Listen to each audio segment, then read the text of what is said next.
Kwa hiyo hapa baada ya kuingia kwenye kilimo huku tukusahau kabisa kwenye siasa. Ndugu mwandishi wa habari. Tena kwanza umezungumza jambo la siasa. Kwanza nikupongeze, chukua nafasi kabla ya kujibu la swali. Nikupongeze kwa dhati kabisa. Kwa kuaminiwa na chama chako, chama cha ukombozi wa umma. Na wananchi kukuamini, kukuteua kuwa mwenyekiti wa chama cha umma ndani ya mkoa wa Mbeya.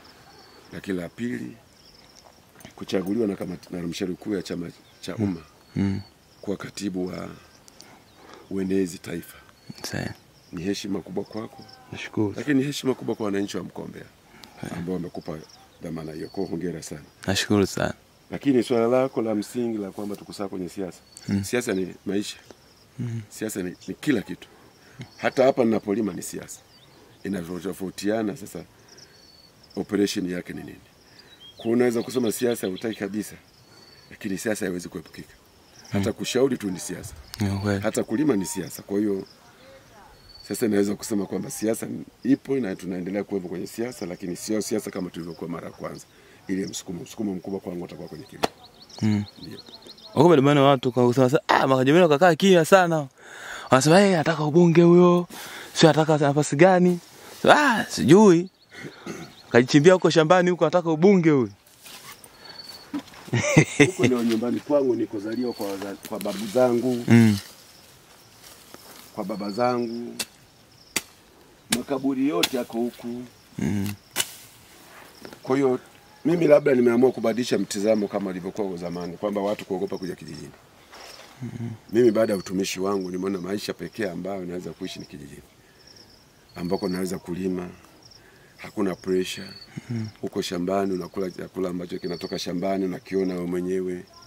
Kwangu najisikia amani sana sana sana sana sana sana sana. Wewe mwenyewe unaiona uhalisia. Kwa swala la kwamba kugombea kwa sasa ni mapema sana. Kwa sasa ni mapema sana, lakini pekee nasema kwamba mimi nimejikita kwenye kilimo. Nimejikita kwenye kilimo. Kwa hiyo ni mapema sana. Mapema sana. Kwa hiyo tukakushangaa tena huyu hapa. Hapana, kwa sasa hivi hapana. Hapana, kwa sasa hapana. Hapana. Niko shambani. Niko shambani. Takupige shamba. Niko shamba. Lakini nitafurahi sana tunaopopata vijana wenye changa wenye kuelewa changamoto za Busokelo, za Mbeya, za Rungwe, za Tanzania wakajitokeza kwa wingi kugombea nafasi mbalimbali. Tuna changamoto kubwa vijana kuogopa. Kuogopa majina ya watu. Kuogopa vivuli vya watu. Matokeo yake tunapata watu ambao hawana uweredi. Hawaelewi wanachokwenda kukifanya. Kwa kila mwaka tukanalamika kwamba kwa tupate msukumo kwa sababu ya watu wenye weredi, wenye maadili, wenye uzalendo na taifa kuogopa kugombea nafasi. Kwa hiyo nitumie nafasi hii kuwashawishi na kuwashauri vijana wote ambao wanajitambua. Sio vijana tu, hata watu wote wanaojitambua kwamba wana uwezo, wana nia, wanalea changamoto, wanalea mahitaji ya wananchi maeneo husika. Na hasa udiwani. Udiwani kama tukipata halmashauri yoyote ndani ya Tanzania, ndani ya Jamhuri ya Muungano wa Tanzania, ambao halmashauri ina madiwani wazuri wenye uwezo, ujue kwamba halmashauri itapiga hatua. Lakini wale madiwani ambao wanasubiri posho tu, kwamba kwenda kwenye posho hawajui hata cha kufanya, tuna changamoto kubwa kwa sababu wanakwenda kuwasimamia wataalamu. Wakuu wa idara ni wataalamu wamesoma. Sasa unapomchagua diwani ambaye hajui chochote kile, inaleta changamoto. Kwa hiyo utakuta bora aliende. Miradi inapita, budget inapita, bora aliende. Akishikishwa mkono tu biashara imekuita. Kitu tunapata wale ambao wana uwezo, wana nia, wana dhamira, bila kuangalia umri wao, tunaweza kuvuka. Na nakumbuka Pilato alisema kwamba watu wote wenye akili timamu, waadilifu, wachapakazi, wenye weredi wanaogopa kugombea nafasi mbalimbali. Kwa kwamba wanaogopa kama nitaanguka.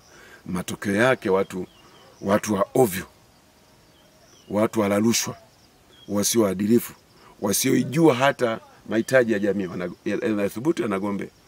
Mtasema bunge, tunapata bunge butu, tunapata halmashauri za madiwani butu kwa sababu watu hawajitokezi. Kwa sasa tunaelekea kwenye uchaguzi wa kuchukua uchaguzi mkuu.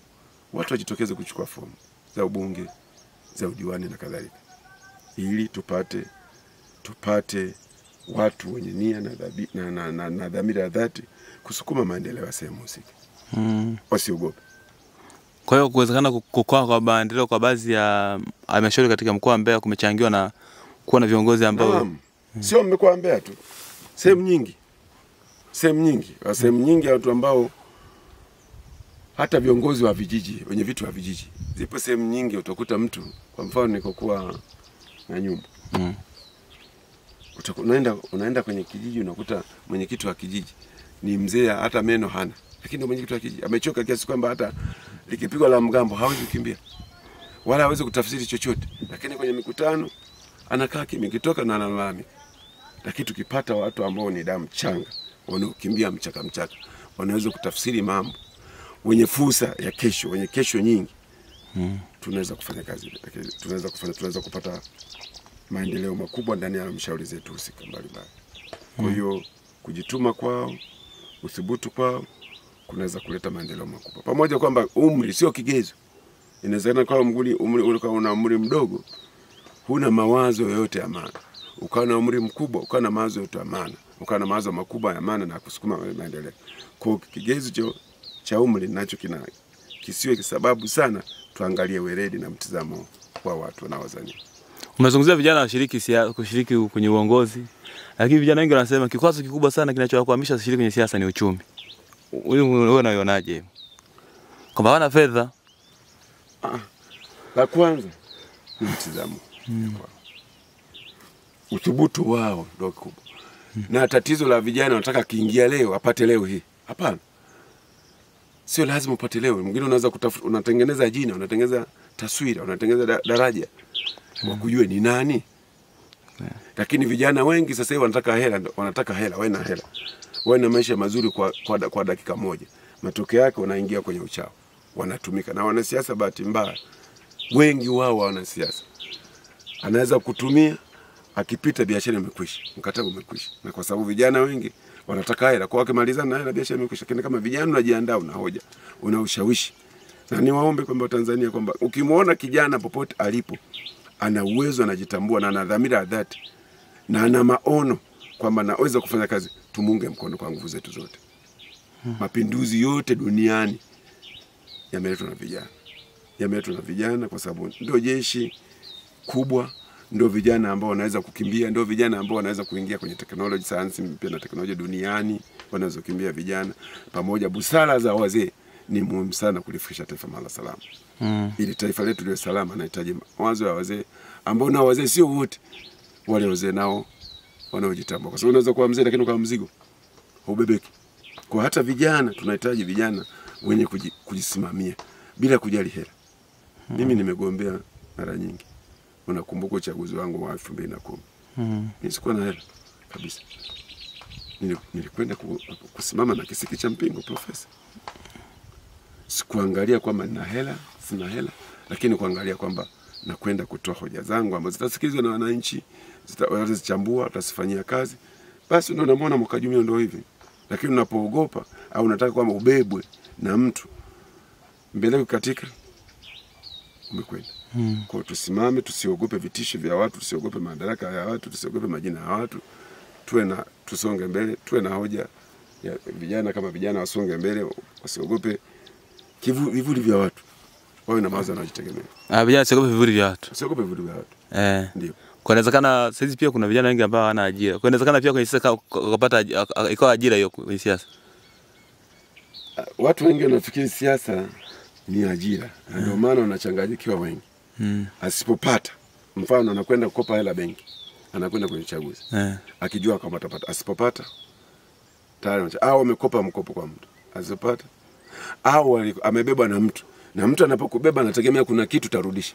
Hawezi kubeba mtu kama hakuna kitu chochote tarudisha. Kwa kwanza siasa sio ajira. Ndio maana mimi niliacha kazi benki kuu, mshahara mkubwa.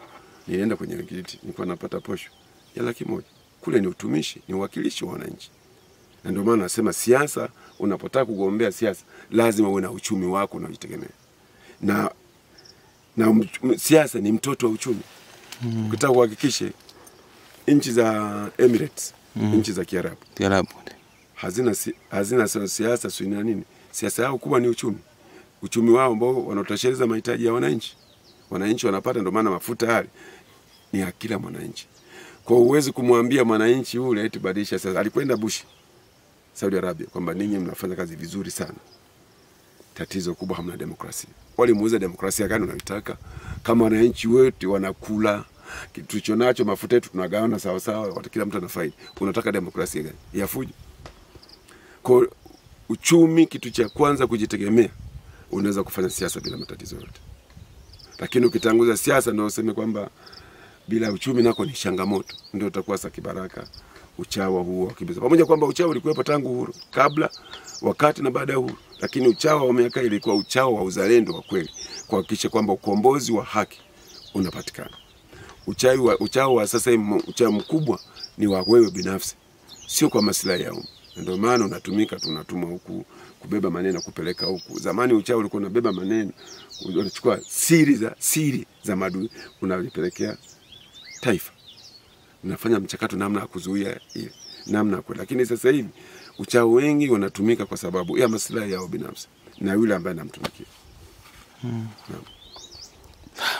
Naitwa Christopher Ndendekisye, ni mkurugenzi wa chuo cha True Road Safirisha. Sisi tuna kozi 6. Ya kwanza fashion designing, ya pili cosmetology ambayo ina maeneo mawili, hair dressing lakini pia na beauty, ya tatu hotel management, ya 4 tunafundisha upande wa magari kuendesha, na haya ni magari makubwa, malori na gari za abiria.